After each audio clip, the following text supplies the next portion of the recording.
Welcome back to Raptor-One. Raptor-One, Voyagers of the Stars. Chapter 5, Carriers of the Promise. The hum of Raptor-One's engines filled the silence, steady and familiar after the chaos below. Lyra leaned back in the pilot's chair, staring through the viewport at the shrinking gray moon. Its scarred surface gave no hint of the abyssal sea hidden beneath, nor of the battle that had raged there. To anyone else, it would look like any dead rock orbiting a dying star. But to Lyra, it would forever be a graveyard and a promise. Her hand tightened around the shard resting in her palm. It was cool again, its earlier heat subdued, but still alive.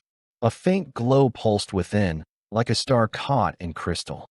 She couldn't stop staring at it, even though part of her wished she could. "Captain." Kael's voice broke the silence. He sat slouched in the co-pilot's chair, his rifle still across his lap. His scorched glove was off, and his bare hand was wrapped in bandages he'd hastily applied himself. He looked exhausted, hair plastered to his forehead with sweat, but his eyes were sharp with something that wasn't entirely humor this time. "We need to talk about what we're carrying," he said. Lyra turned her gaze from the shard to him. "I know."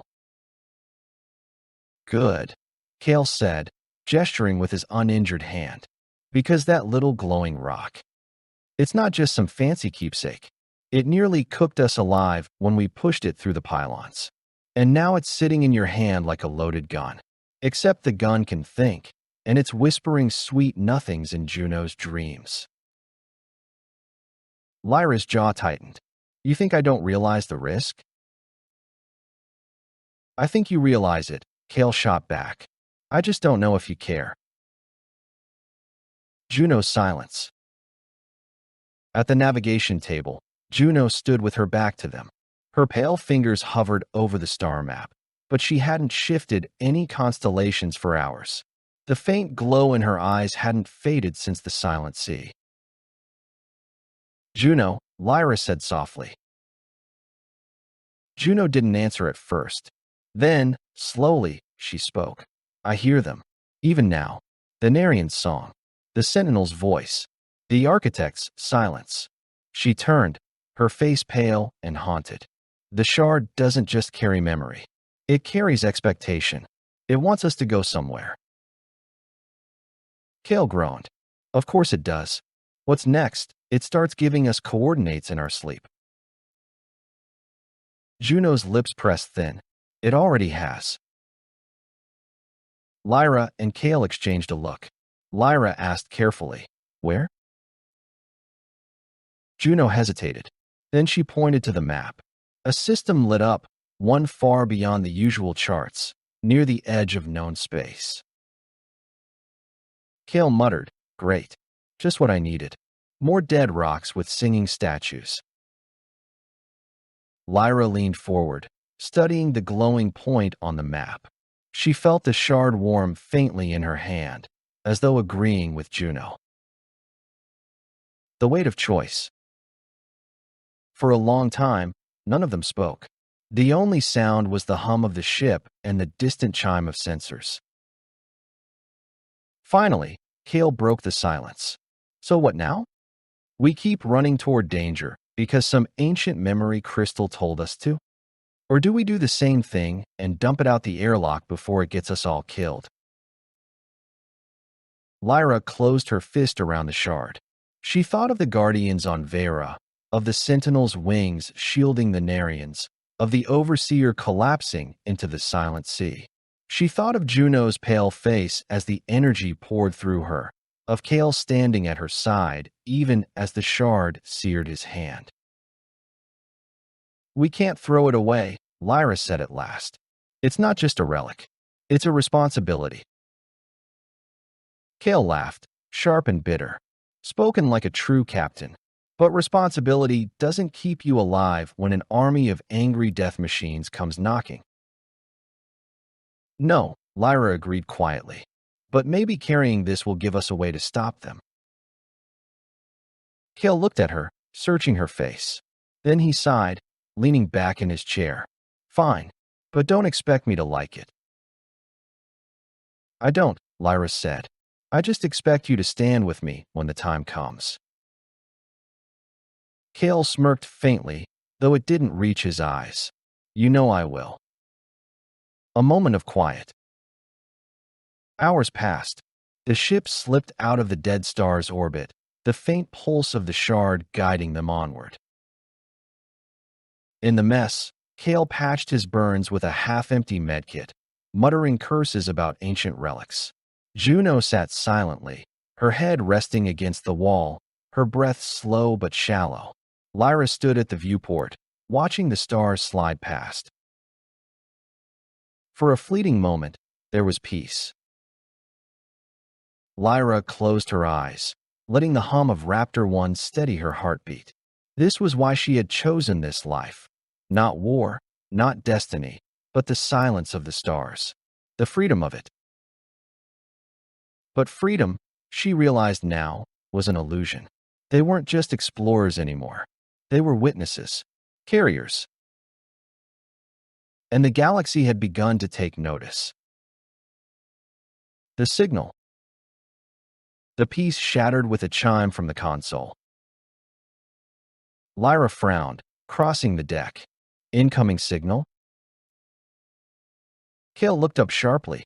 From where? She scanned the display. The signal wasn't from the shard, nor from the system they had left. It was external, coming from a relay buoy coded in Alliance channels. Kael groaned. Great. Big Brother's calling. Juno stirred, her eyes opening slowly. They know, she whispered. Lyra felt her stomach sink. She opened the channel. A voice filled the cabin, clipped and official. Unidentified vessel Raptor-One. This is Alliance Command. Your ship has been flagged in connection with classified anomalies on Vera 9. You are ordered to return to port for debriefing and inspection. Noncompliance will result in immediate pursuit. Kael slammed his fist against the table. Told you. I told you this was going to happen. Lyra's grip tightened on the shard. The Alliance had no idea what they had found, no idea what they were carrying. And if they did... Her eyes met Juno's. The Navigator's voice was soft but certain. If we go back, they'll take it. And the Autumn will find it anyway. We can't let that happen. Lyra looked back at the console, the Alliance signal repeating its demand. The stars stretched before her like roads, countless and uncharted. She drew a slow breath. Then we run. Then we run, Lyra said, and the ship obeyed. Thrusters flared, turning the gray moon into a shrinking scar behind them. The dead star's pallid light fell away as Raptor-One knifed for open dark, engines building to a tight, contained roar that Lyra could feel through the deck like a second pulse. She bled heat into the radiators, cut the transponder, and slid the ship into a low-signature profile without a word. Alliance net is live, Kael said, already elbow-deep in the secondary console.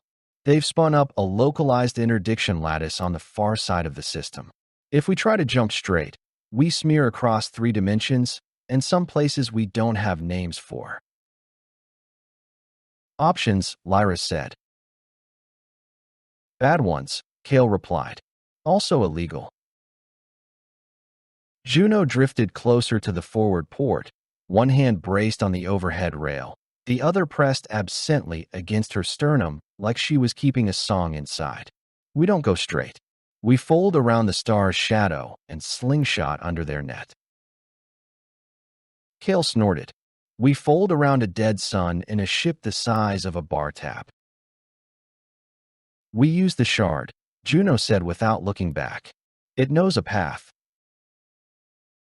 Lyra's gaze flicked to her, then to the shard on the console, quietly bright as a captured dawn. The Alliance hail repeated, clipped and patient. Return for inspection, debriefing, confiscation. The next iteration carried a timestamp. 30 seconds to comply. Lyra set her jaw. Kael, prep a cold burn. Juno, give me the line. Kael blew out a breath, fingers a blur. Cold burn engaged. We're a ghost with opinions. Juno closed her eyes. For a moment, nothing happened. Then the shard's glow bled into the NAV hollow, sketching a thread of light through the gravity well. A tight curve that hugged the dead star's limb, ducked under a mesh of interdiction buoys, and shot toward deep space at an oblique. The thread pulsed, as if keeping time with her breath. That corridor doesn't exist, Kael said, almost reverent despite himself. Not on any chart. It does now, Lyra said. Strap in. The second countdown ticked to 10 when the first Alliance cutter blinked into existence off their bow. A Vigil class with a beak like a hawk and engines that ran too hot for stealth. It cut across their vector and flashed its lights like a warning bar. Unidentified vessel. Power down and prepare to be boarded. Lyra slid under its arc, so close the cutter's wake rattled their hull. Respectfully declined. The cutter's thrusters flared white as it turned to follow. 2 more signs sparked at the edges of the scope. Additional vigils, triangulating, pushing. They're flying conservative, Kael said. They think we're a smuggler with a hot hold, not a ship cuddling an ancient problem. Let them keep thinking it, Lyra said, fingers steady on the controls. They angled toward the dead star, diving for the gravity limb. Warning tones chimed, not urgent yet, a suggestion of catastrophe.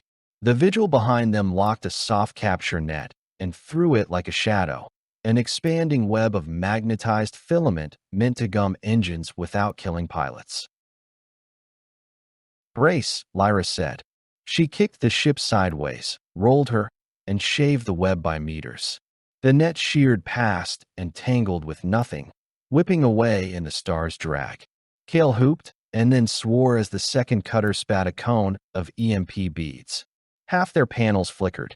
Lyra felt the controls go gummy, then snapped clean as Kael bridged the fried circuits with a swipe and a curse. Can't keep doing that, he said, sweat beading at his hairline.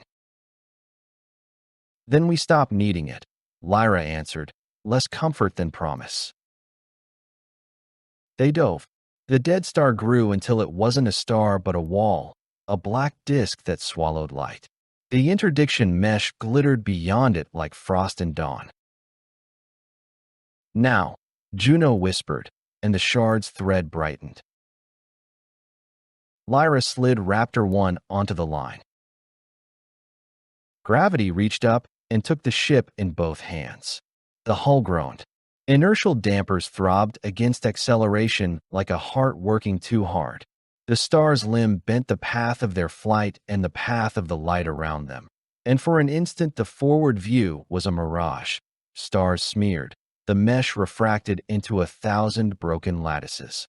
Lyra flew by the thread alone, by the way the stick felt alive in her hand, by the spill of instinct she trusted more than numbers. The cutters followed, good pilots, trained, unafraid. Their captains knew how to skate a well. They tightened into pursuit, thrusters flaring, nets resetting, cannons armed for a warning shot that would peel shields without punching holes. Civilized pressure. Okay, I'm open to less civilized ideas, Kael said. No weapons, Lyra said. Wasn't going to suggest that, Kael muttered. I was going to suggest lying. He flicked a toggle, and the external field rippled. On the cutter's scopes, Raptor-One's thermal profile staggered, bloomed into a reactor leak, cooled, and then reappeared 20 degrees off vector. The lead vigil hesitated. The second overcorrected. The third backed off a fraction because nobody wants to be the pilot who flies into a phantom coolant plume. Lyra used the breath they gave her like a climber uses a fingerhold. Then the fourth contact appeared on the scope. Not Alliance. Cold, precise. An angular seed of metal, running dark, iris of red where an eye belonged. Small, scout class, moving like a thought. It had ridden the same sling they had, surfing gravity with perfect poise. Kael's voice went flat. Tell me that's not. Autumn, Juno said, no louder than a prayer. Here? Kael demanded. In Alliance space? In our space, Lyra said. The words tasted like iron. The scout didn't look at Raptor-One. It slashed toward the nearest cutter, unfolded an emitter blade, and rode a line of heat across the Vigil's flank with surgeon's neatness. The cutter rolled, shield springing. The other two answered in trained cadence. Jammers lit, beams bracketed, a net loosed wide and clever. The Autumn learned. The second net came in billowing, and the scout arrowed through a gap that hadn't been there, as if it had seen the throw before it happened. It lanced the jammer, then used the debris as a shield against a bead cone, and was gone, curving back toward the interdiction mesh itself like a scribe finishing a letter. They're not here for us, Kael said, watching the scout map its attack. They're here to cut the net. Which lets more of them in, Lyra said. The lead Vigil captain made the only choice possible. Break contact with the smuggler that wasn't and meet the threat.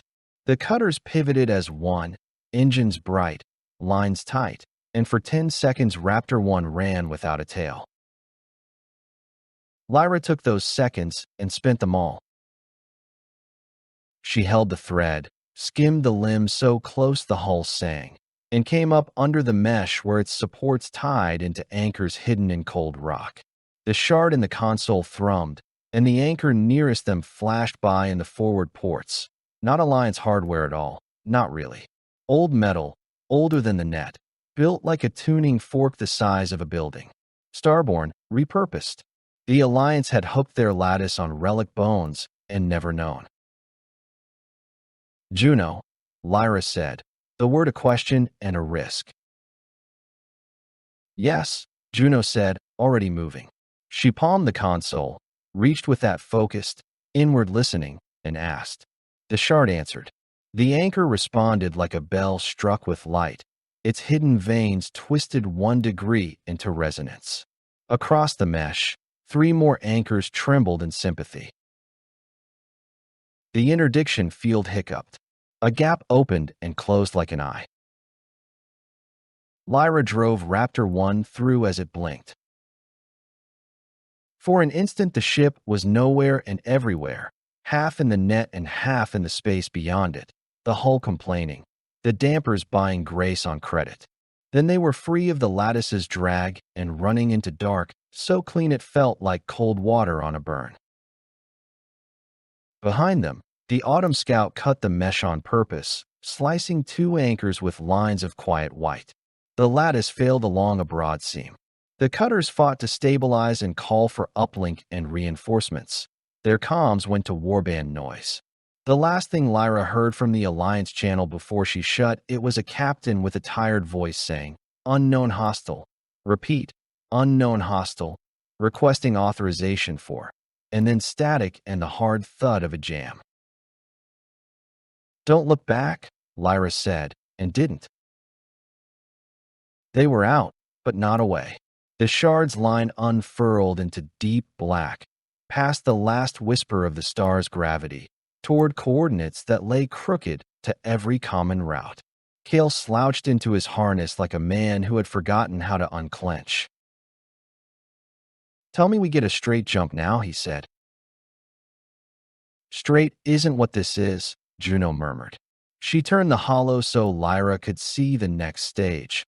A thin corridor plodded through a dust shoal like a needle threaded blind. "We ride the drift." "The drift?" Kael said, incredulous. "The place where sensors go to die and ships go to winter?" Where nets don't work, Juno said simply. Lyra smiled without amusement. Good enough. The drift rose to meet them, a field of dark ice and old ship bone, jeweled with static lightning that crawled across hulls in silent blue. The shard's pulse slowed, deepened, and the corridor painted itself not as a line, but as a rhythm. This much burn, this much coast, a sideways nudge here, a roll there. Lyra flew it like a song her hands remembered. Debris skimmed by close enough to scratch paint. A shattered antenna mast rotated past like a finger pointing nowhere. St. Elmo's fire climbed the leading edge of the starboard wing in ghostly ribbons and then ran back like a laugh. Kael watched the aft scope. Cutter-One is following us into the shoal. Brave, Lyra said. Or stupid. Or desperate, Juno offered. The Vigil's silhouette ghosted into the drift and immediately fought it.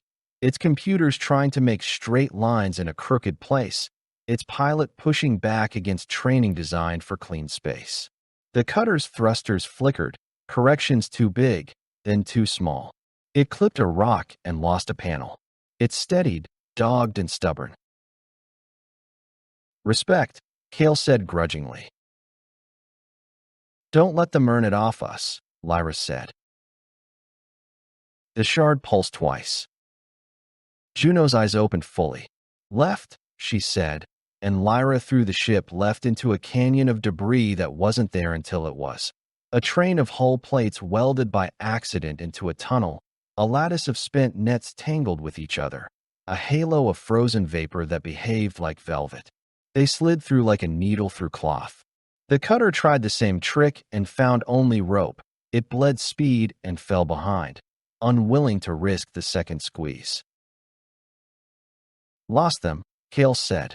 Relief made it a question. For now, Lyra said. She didn't relax. The shard hadn't cooled. The line ran on. Past the shoal, the stars opened again, but not to calm. A faint mist lay across this patch of space, luminous where it crossed the ship's path, as if they were sliding through the breath of something sleeping. The shard's thread narrowed to a pinpoint and flared. Here, Juno said. This is where we jump. Kael frowned. There's nothing to lock on. There is, Juno said, voice distant. It's small. Lyra trusted the tone more than the words. Prep for a microfold. Tight bubble. If we miss the exit, we try not to live long enough to regret it. Comforting, Kael said, but his hands moved with brisk competence. He bled heat, trimmed the mass profile, coaxed the drive into a shape most engineers would deny was possible in polite company. The shard's glow flickered into the jump matrix like an old friend unlocking a door from the inside. The bubble formed. Space thickened. On my mark, Lyra said. 3, 2, mark. They fell, not down, not forward, but into the place between those concepts. For a heartbeat, Raptor-One was a thought about a ship rather than a ship, and the universe considered whether to allow it. Then the bubble burst with the softest of pops, and they were elsewhere. Silence. No net. No cutters. No autumn on the scope. A ragged nebula smeared the sky and rose in ash. A thin, dead planet turned like a coin lost in a fountain. The shard cooled in Lyra's palm to something almost human warm. Kael sagged, boneless. Never doing that again, he said to the ceiling. You say that after every jump we shouldn't have lived through, Lyra said. And I've been right every time, Kael said, but the corners of his mouth tugged up. Juno didn't speak. She was staring at the nebula as if listening to it. Lyra unbuckled, crossed the deck, and touched her shoulder. What do you hear? Lyra asked softly. Juno's reply was almost a smile. Not singing. Not here. Just quiet. The kind that waits. Lyra let out a breath she hadn't noticed she'd been holding. Quiet was a gift. The gift didn't last. A light on the console winked. A narrow beam transmission, tight band, encrypted. Not Alliance. Not Autumn. Old code. Older than either. Something the shard recognized because it brightened in answer. What is it? Kael asked, wary again. Lyra didn't open it yet. She stood with palm over the shard and eyes on the nebula and thought about roads that weren't on maps, about nets hung on bones older than their owners, about a scout that had slipped past civilization like a shadow learning a house. 3 enemies, she thought, and not all of them wore red eyes or uniforms. The Autumn, who would erase. The Alliance, who would take. And Time, which would do both if they let it. She met her crew's eyes. We rest for an hour, she said. Then we see who's knocking. Kael nodded, already limping toward the medkit with a muttered promise to threaten any incoming packet with violence if necessary. Juno sank into the NAV chair and closed her eyes, one hand still near the shard, as if to be sure the memory didn't float away in sleep. Lyra sat with the stars. The nebula breathed. Raptor-One's hum smoothed into that old, steady comfort. She allowed herself, at last, a minute for the weight to settle. The minute ended. She reached for the transmission. Somewhere far behind them, in a system the Alliance thought it understood, a net lay in tatters, and a single Autumn Scout read its own success as an invitation. Somewhere deep below that, a sentinel dimmed and endured. Lyra opened the channel. The cabin dimmed as Lyra engaged the decryption. A thin, green-tinted hologram flickered above the console, lines of code unraveling like threads. The shard pulsed faintly in her palm, not with alarm but recognition, its glow syncing with the transmission's rhythm. Kael leaned against the bulkhead, hand still bandaged, flask in the other. I've seen that look before, he muttered. That's the look of ancient alien nonsense we shouldn't be listening to. Juno opened her eyes slowly, drawn back from her exhausted doze. No, she whispered, leaning forward. Not alien. Human. The last layer of code fell away. A voice filled the cabin, distorted, low, threaded with static, but undeniably human. If you're hearing this, you've touched what was never meant to be lost. The architects are gone. The Autumn endure. And the Alliance is blind. The voice paused, as if searching for words. My name doesn't matter. What matters is this. You cannot carry the shard alone. There are others, hidden in places the Autumn cannot yet reach. Together, they form a map. Without all of them, the memory is incomplete. Juno's eyes widened. A map. The shard in Lyra's hand pulsed brighter, as though it agreed. The voice continued. If you want answers, if you want to survive what is coming, you must come to the derelict. Sector 97, Drift Corridor Theta. I will find you there. The transmission ended. No encryption, no signal source traceable, just silence. Kael broke it first. Oh, fantastic. A ghost who knows about our glowing rock and wants us to meet him in the creepiest sounding place imaginable. Definitely not a trap. Lyra closed her fist around the shard, her thoughts running fast. Whoever that was, they know the truth about the Autumn. About the architects. About all of this. That means they're valuable. That means they're dangerous, Kael countered. Juno's voice was soft, but steady. We can't ignore it. The shard agrees. Kael threw his hands up. Oh, great. Now we're taking orders from the magic rock. Lyra turned in her chair, her eyes hard but not unkind. No, Kael. We're taking orders from the truth. The Autumn aren't stopping. The Alliance is already sniffing around. If there are more shards, more memories, then we need them before either side does. Kael stared at her, then slumped into his chair with a groan. One of these days, Lyra, you're going to get us all killed. Lyra looked back at the nebula beyond the viewport, the faint shimmer of dust and stars stretching like a veil. Her voice was quiet, resolute. Then let's make sure it means something. Preparation. The hours that followed were a blur of checks and repairs.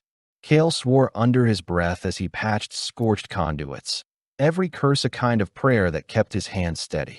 Juno sat at the NAV console, her face lit by the shard's glow as she plotted the course toward Drift Corridor Theta. Lyra moved through the ship with practiced calm, running her hands along bulkheads, checking seals, listening to the hum of the engines. It was ritual, part maintenance, part communion. Every captain knew when their ship was afraid, and Raptor-One was afraid now. But she was strong. As Lyra returned to the bridge, Kael snapped the last panel shut.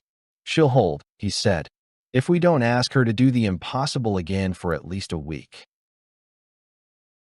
Lyra gave him the faintest smile. No promises. Juno turned from the map. Course set. It'll take us 3 jumps and 1 drift passage to reach the coordinates. But she hesitated. The shard is nervous. Kael blinked. Nervous? It's a rock. No, Juno said firmly. It's memory, and it remembers the derelict. Lyra's stomach tightened. Then we'd better be ready. Into the drift. Raptor-One slid into the first jump corridor, space warping in a soft pop as the stars bent into streaks. Lyra sat at the helm, her eyes on the thread of light the shard painted across the void. Kael sat beside her, flask forgotten for once, his bandaged hand resting on the console. You ever think about how it used to be? He asked suddenly. Lyra glanced at him. How it used to be. Before all this, Kael said, before singing towers and glowing guardians and death robots with god complexes, when the worst thing we had to worry about was a patrol catching us with unlicensed salvage. Lyra gave a soft, humorless laugh. Sometimes. And she hesitated, and I think this was always waiting. We just didn't see it yet. Kael shook his head, muttering, you and your damn curiosity. Lyra looked down at the shard, glowing faintly in her palm. Curiosity didn't build this, but maybe it'll keep us alive. The jump stretched on, the stars blurred, and at the edge of her senses, Lyra felt it again, the presence of something vast, watching, waiting. The architects were gone. The autumn endured, and now, Raptor-One was carrying a piece of both. Thank you for listening. If you would like to be notified about upcoming releases to the Raptor-One series, please subscribe. This has been a Bad Karma Drone production.